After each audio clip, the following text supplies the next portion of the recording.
নমস্কার, কেমন আছেন সবাই? তাড়াতাড়ি চলে আসলাম। মিষ্টি মিষ্টি কিছু তৈরি করব। মিষ্টি কিছু তৈরি করার জন্য দুধ লাগবে আর চিনি তো লাগবেই। আগে দুধ দিয়ে নিলাম, একটু গরুর দুধ, একেবারে তাজা ঘন দেশি গরুর দুধ। এত সুন্দর দুধ, এরম দুধ না হলে আসলে কোনো কিছু করে খাইয়ে শান্তি নেই। এবার কি আরবো, দুধ টুক নিয়ে এই যে কড়াইতে দিয়ে একটা পাত্রে দিয়ে জ্বালানি শুরু করলাম। জ্বালাতি এই যে দুধই ফুটিয়ে উঠেছে দুধ।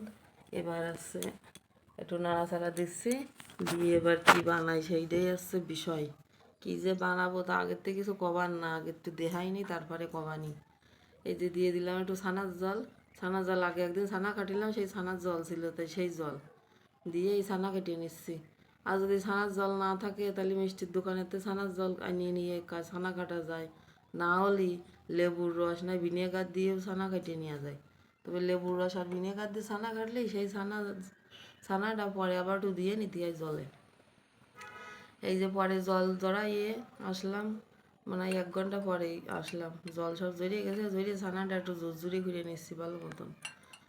জুড়ো করিয়ে নিয়ে আজকে বানাই নেব সবাই জন্য মিষ্টি মিষ্টি ছানার পায়েস। আর দিয়ে দিলাম একটু এলাচ গুঁড়ো করে, চিনি দিয়ে আর এলাচ দিয়ে যদি ভালো এরিয়ে ডলা দিয়া এটা ভালো এরিয়ে গুঁড়ো হয়ে যায় একদম।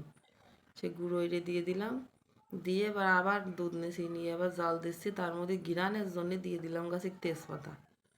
তেজপাতা দিলে সেরকম একটা গিরান বেরোবে। আর কৌটোই চিনি তলে রয়েছে, তা বললাম কৌটো দড়িয়েই ডাইলে দিই।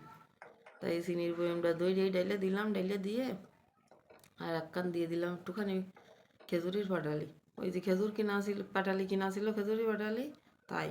আবার দিয়ে দিলাম গাছে একটি কিশমিশ। কত রকম দিতে হয় রাঁধতে গেলে, তাই কও দিনই।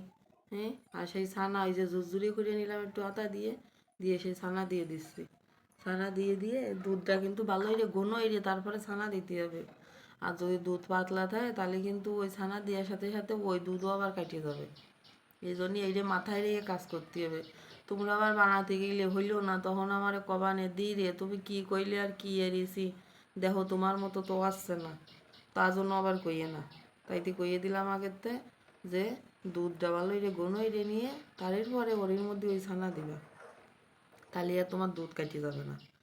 দিয়ে এবার এই যে আর একটু ফুটো, বেশি সময় ফুটো দিয়ে না, 10 মিনিট ফুটোলেই হয়ে যাবে রান্না।